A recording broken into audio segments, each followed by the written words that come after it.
Today we're going to be talking about completing the square, and the method that we're using is another way of solving a quadratic. So specifically here, when we're working with a quadratic, we should always check and see, can we factor the quadratic first? But when we can't factor the quadratic, then what happens is we could use the quadratic formula.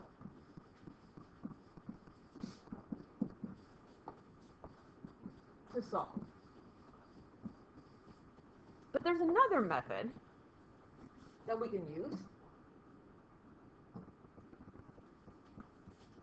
if we prefer,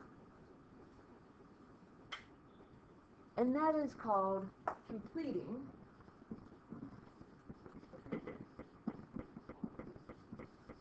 squares.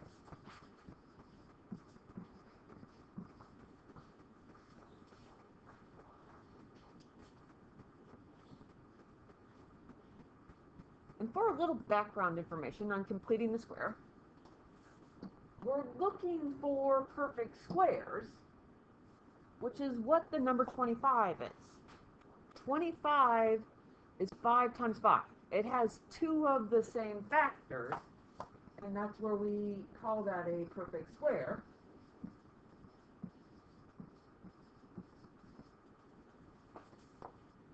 $36 is 6 times 6. 49 is 7 times 7. Those are perfect squares, a number times itself. But we can also have what's called a perfect square trinomial.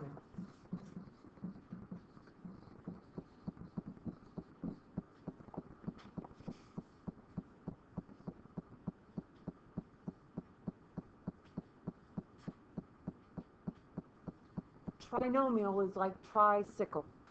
Tricycle has 3 wheels. Trinomial has 3 terms. 1, 2, 3. When we have a perfect square trinomial, we're breaking the quadratic up into 2 factors that are the same, like x plus 3 times x plus 3. And if we happen to FOIL out x plus 3 times x plus 3, we would end up with our original trinomial of x squared plus 6x plus 9. So when we're completing the square, we are going to want to create a perfect square trinomial. That's the goal of completing the square, to create a perfect square trinomial to help us solve the equation. So now, here's our third technique for solving a quadratic. By the way, I put up there and highlighted, just to remind myself, make sure to say it. In order to complete the square, the number in front of the x squared has to be 1. We'll deal with that in a little bit. We need to learn how to work with this method before we get to that idea. But off to the right, there's the box that's got our steps. And I'm hoping with my method today that I can teach you something, a routine, so that you don't have to memorize this box. But our first step says divide all of the terms by the number in front of the x squared term.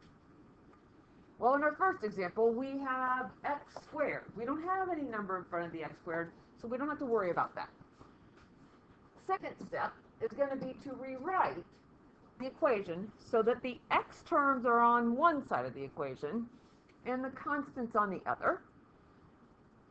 Thirdly, we're going to complete the square by adding b divided by 2 quantity squared to each side of the equation. We're going to factor the trinomial, and we're going to solve for x. So I'm going to add a couple little things in here as we work through those steps. Again, with the end goal in mind that you do not have to memorize. But step 1, we don't have to worry about. Step 2, and don't get ahead of me when you're writing this, especially if you're writing in pen. We are going to move those 3 over to the other side. And when we do that, we're going to get x squared plus 8x plus something. So I'm writing a box here. equals negative 3 plus something. But we do have all of the x terms on the left side of the equation. We have the negative 3, which is the constant, on the right side of the equation. And that's going to bring us to step 3. We're going to complete the square by adding b divided by 2 squared to each side. Well, the b is coming from this number right here. The number that's kind of in front of the box. So this is going to be 8 divided by 2. It's always divided by 2 squared. And if we add that value to the left side of the equation, we need to add that value to the right side of the equation. And our next step here is going to be to simplify.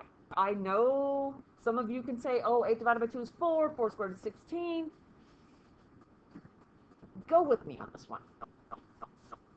So let's simplify that a little bit. And we'll simplify it a little bit. 8 divided by 2 is 4. So this is 4 squared in this box, which means that it's 4 squared in this box.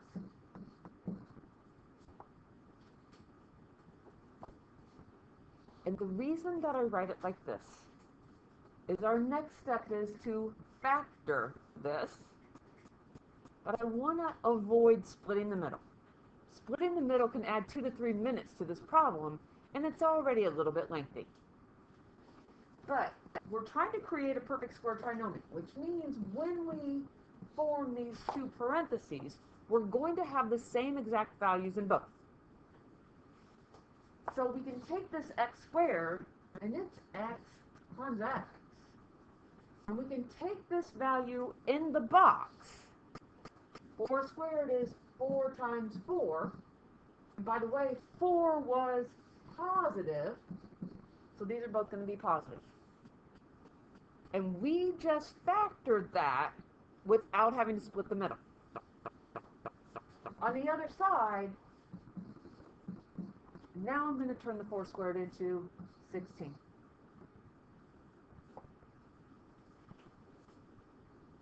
So we rewrote the equation, we completed the square, we've just done a little bit of simplifying, and the next step, after factoring, let's condense. Instead of x plus 4 times x plus 4, let's write it as x plus 4 quantity squared. Something times itself, squared. On the other side of the equation, negative 3 plus 16 is 13. And ultimately what we're trying to do is we're trying to figure out, well, what does x equal? Well, we need to undo this square by square rooting. And if we square root that side, we have to square root this side. Now we're getting close to finishing, and sorry if I didn't leave you enough room. But square rooting and squaring cancel each other out, and we're left with x plus 4. But when we take the square root on the other side, we need to deal with both a positive and a negative root. So this is the square root of 13, plus or minus the square root of 13. And lastly, to solve for x, we're going to subtract 4 from both sides. And we end up, eventually maybe, with x equals negative 4 plus or minus the square root of 13. Now we need to look at the square root. But luckily on this problem, 13 is a prime number. It only has factors of 1 and itself, so we can't simplify that. But if your square root can be simplified, we need to simplify it.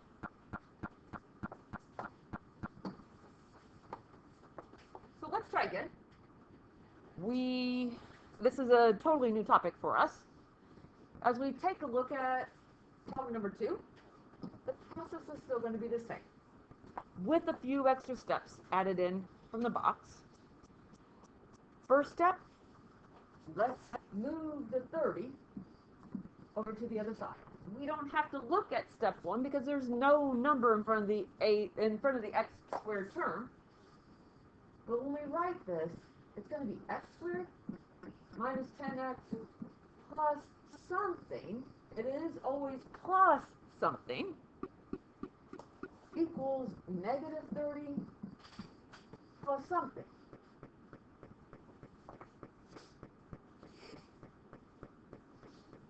What goes into that box is our next step. So we take this value right here, the number that's in front of the box, directly in front of the box, negative 10, divide by 2, and square.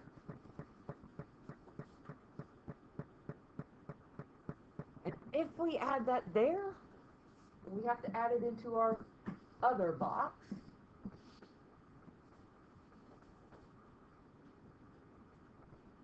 For our next step, simplify that a little bit.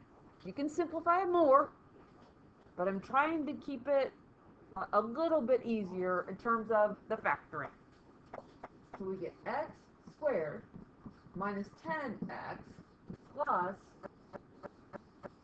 negative 5 squared equals negative 30 plus negative 5 squared.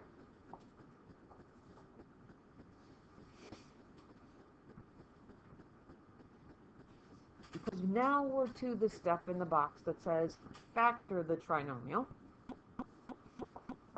But let's not split the middle. We're creating a perfect square trinomial, which means that the values in those parentheses are going to be the same. So this is going to be x times x. And then what's in the box is negative 5. So this is going to be minus 5, minus 5. And we did not need to split the middle to get that. Over here on the other side, we have negative 30, and negative 5 squared is actually positive 25. If you need to, type that into your calculator, but it's negative 5 times negative 5. And now we're getting closer to solving. Let's take our x minus 5 times x minus 5 and condense it down. So we get x minus 5 squared times itself. Over here on the other side, negative 30 plus 25 is negative 5. And now we're going to undo the square. When we undo the square root. And we're going to have to take the square root of both sides. Well, square rooting and squaring cancel each other out, so we're left with x minus 5. Don't write the parentheses. Over here, this is plus or minus the square root of negative 5. But once we see a square root in this problem, we need to think back to our simplifying square root rules. Can we do anything else to the square root? And the answer is yes. This is the square root of negative 1 times the square root of 5. And the square root of negative 1 is I. So this is x minus 5 equals plus or minus I times the square root of 5. But ultimately what we're trying to do is we're trying to figure out what does x equal. So to finish this problem, we're going to add 5 to both sides. And we end up with x equals 5 plus or minus I times the square root of 5.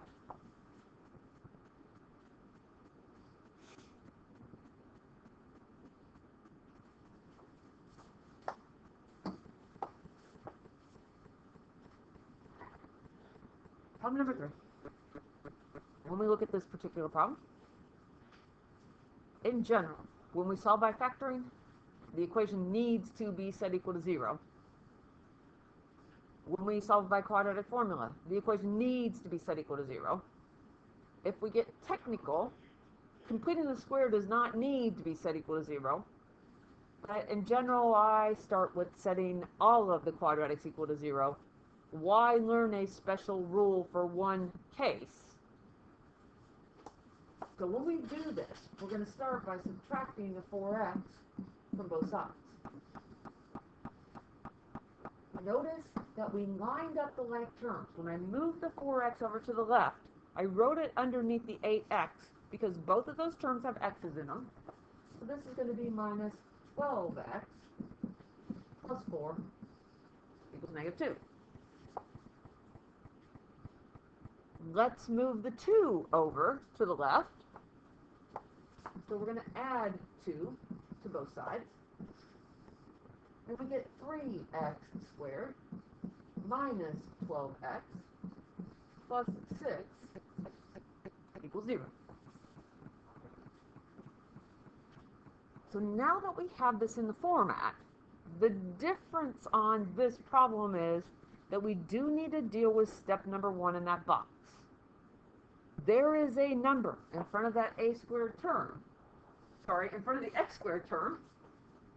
We need to start by dividing every term in this equation by that number in front of x squared, called the coefficient.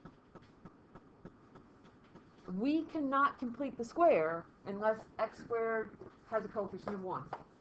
And now it does. 3 divided by 3 is 1. 12 divided by 3 is 4. 6 divided by 3 is 2. And 0 divided by 3 is 0. Now we have this equation in the format that we need. We are going to put the x's on one side, the constant on the other. We're going to add in our box at the same time. So I'll start with subtracting 2 from both sides. And as we subtract 2, x squared minus 4x plus something equals negative 2 plus something.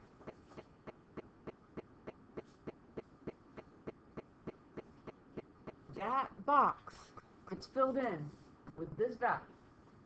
That number that's directly in front of the box, so to speak.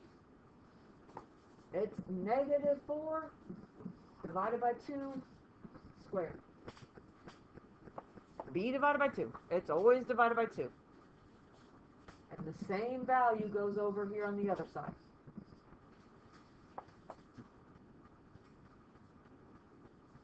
Simplify that a little bit. X squared minus 4x plus negative 2 squared equals negative 2 plus negative 2 squared.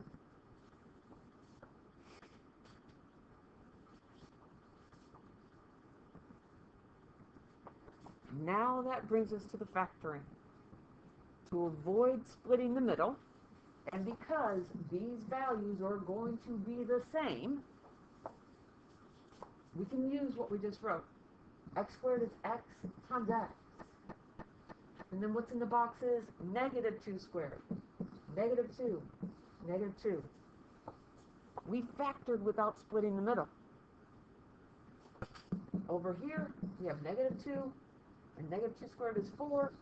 Type it in your calculator if you need to, but you need parentheses around the negative 2. Condense this down a little bit. We get x minus 2 squared equals 2.